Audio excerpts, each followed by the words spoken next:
Wrestling here, and today we're going to be working on this Apollo 250cc scooter.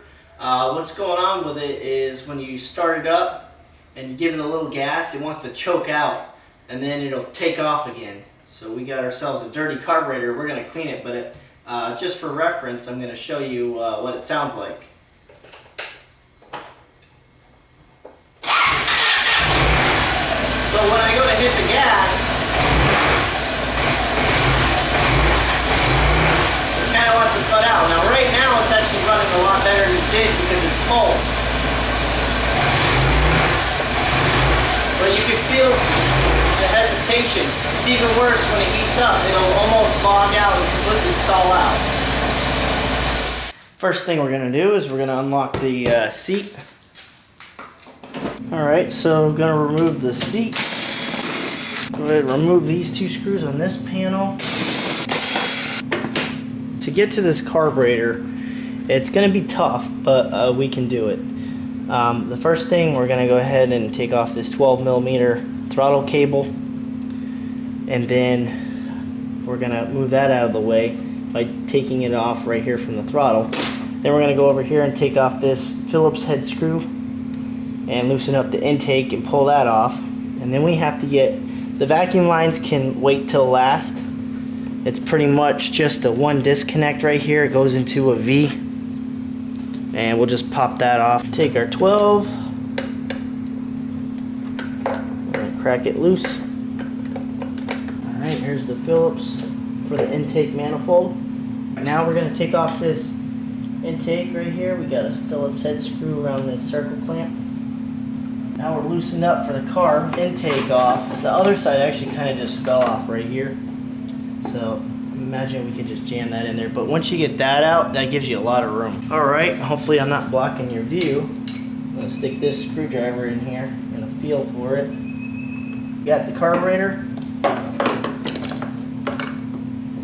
Looks like it's pretty rich. You got your electronic choke switch, which has two Phillips. We'll just pull everything kind of tight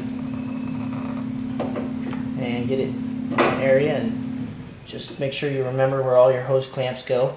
The main thing we're looking for is the pilot jet and the main jet, and those are in the bottom of the carburetor. You take out these 4 Phillips head screws and that'll let you get to it. Once you've taken the screws out, loosened them up, just pull straight up. And you're going to set this part aside. This whole piece is the main jet. Now this is the jet, the main, that actually changes how much it sprays out, but this just feeds it. Now this one right here is your pilot. Okay, here's a good shot for you guys. This is the main jet right here I'm unscrewing. Now we want to remove the float switch, so we're going to push this little pin right here in and just grab the one side.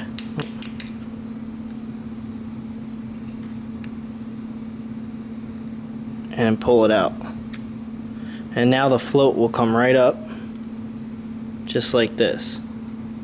Now underneath it is a little piston. I don't know if you guys can see it. There it is. And that gets dirty sometimes too. So we're going to clean that up. Here's the pilot jet.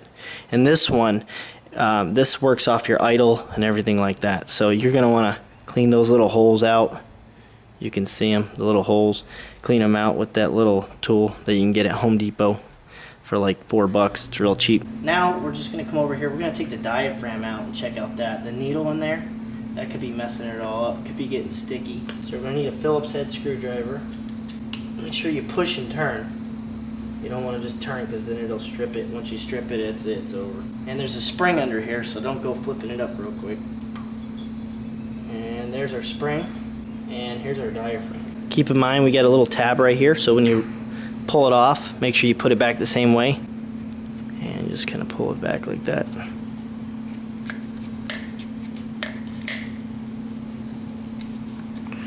And once you get all that off, you're just going to pull it straight out.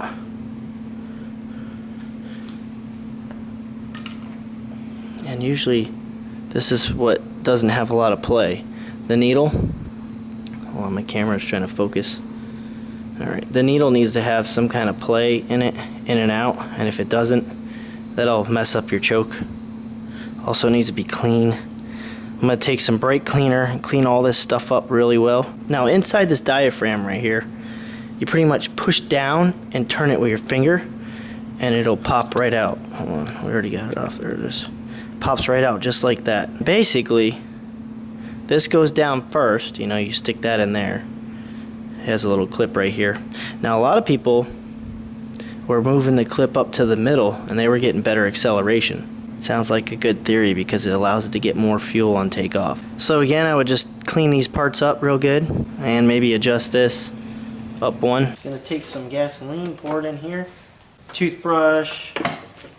I also have a, it's actually a Lincoln Electric. Cleans the tips on welders and stuff. They're little abrasive needles, and you can stick them in the carbs and clean all the ports. So just throw everything in there. So if you couldn't see on this 250cc, here's the bottom of the carburetor where the bowl sits. Here's where that diaphragm sits. When you flip it upside down, when you take the float out, right here is where the air fuel screw is. So we're gonna clean that up. I'm basically gonna get one of these that fits, and I'm just gonna go in and out. Not too big, it's gotta fit in there. We're gonna clean out all these little holes and ports and make sure. And on the main jet, be very careful, don't oversize it, just barely abrase it. Make sure it's, you know, you can get through there because you don't want to widen it. It'll make it too rich. And basically you just put it right in there. It's the same size and you can barely hear it grab a little bit. So you're just going to go back and forth. No trying to wiggle it sideways to make it wider. And you're going to do that to all the little holes in the jet. And it just gets it really clean so you don't have any problems. Alright, so I've gone ahead and put my main jet on, my pilot jet back on. Everything's been cleaned up. All the holes have been cleaned with my little MIG welder tip cleaner kit. Little abrasive pieces, that wire that you can stick in the holes. And right here, this just looks like an ordinary piece of plastic, but it's actually the filter. Most carburetors don't have this, but this one does. And as you can see, it's actually a little bit of dirty. So we're going to pull it out and clean it out. I might not install it. I've actually not seen a carburetor have one of these in a while, so if anything it just restricts the flow. Now we're going to install the float. It's all cleaned up. You're going to take your piston and you want to make sure that all these sidewalls are cleaned off really good. So we're going to take this and we're going to slide it on there like that. We're going to hold it. We're going to grab our carburetor and we're going to set it on there. And you have to do this first because if you don't, you can't get the pin in. So hold it like that, and now we're going to grab our pin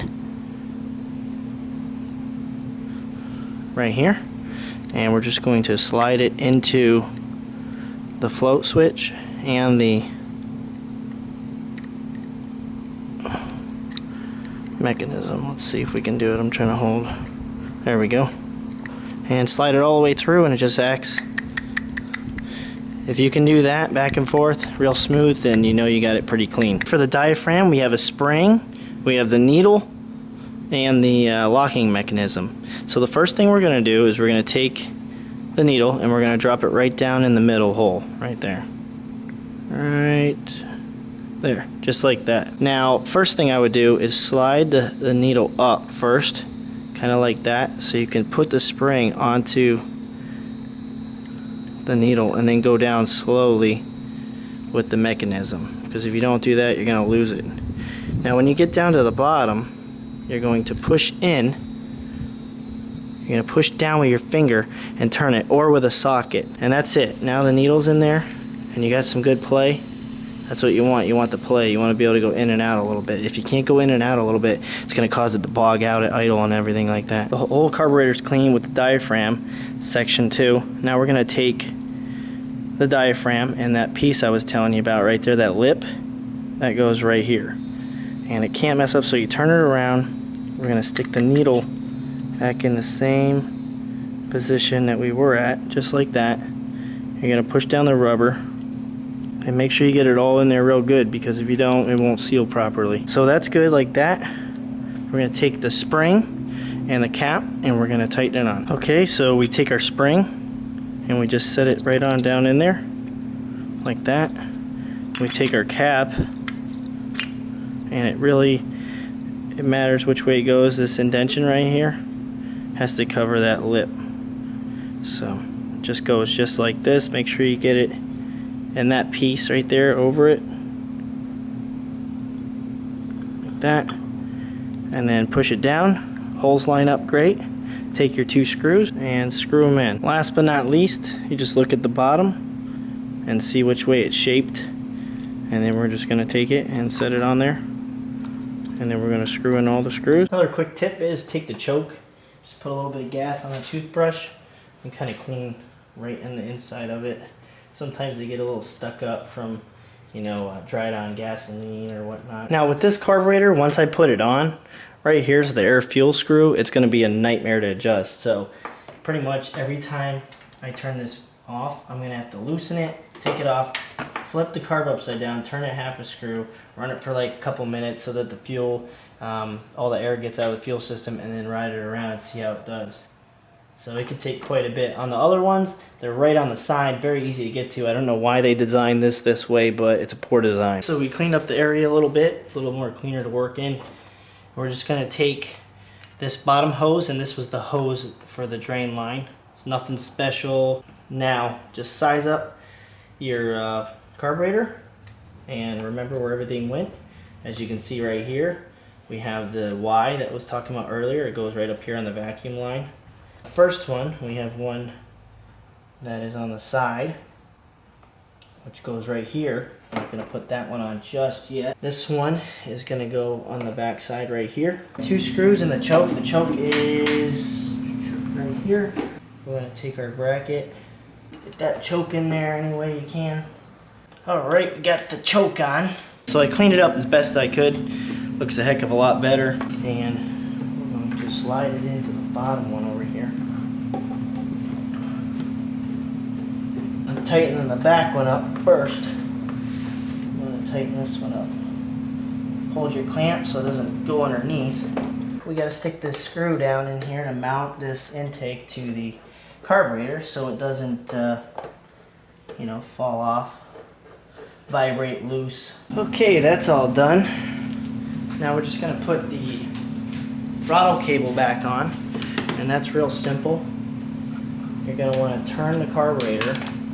You're going to go on the bottom one for this particular setup. So we're going to go this.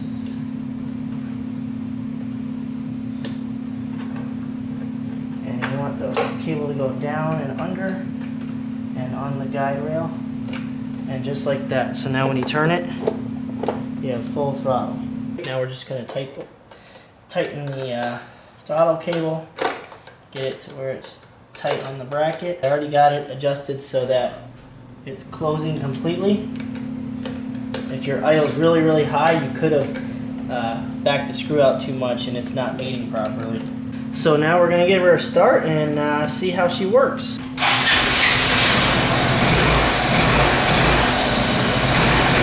Seems pretty instant to me. It was right when you barely throttled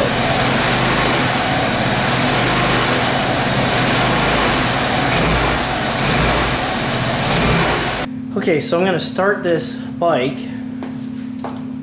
and we're going to adjust the screw right here. This is in, makes it higher idle, and out makes it a lower idle. Seems to be just a little low. Now be careful adjusting this, it can take off on you if you go too far.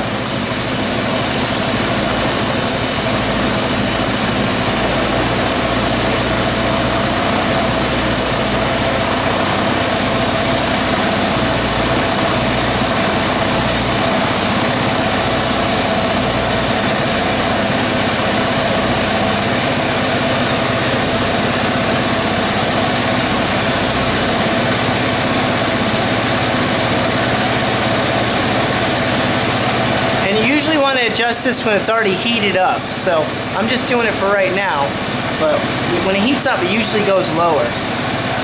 Alright, it seems to be running pretty good, so I'm not going to put it back together completely. I'm just going to put the seat back on, 2 bolts here and probably even leave that one out just so I can ride it around the block and we'll see how it really runs.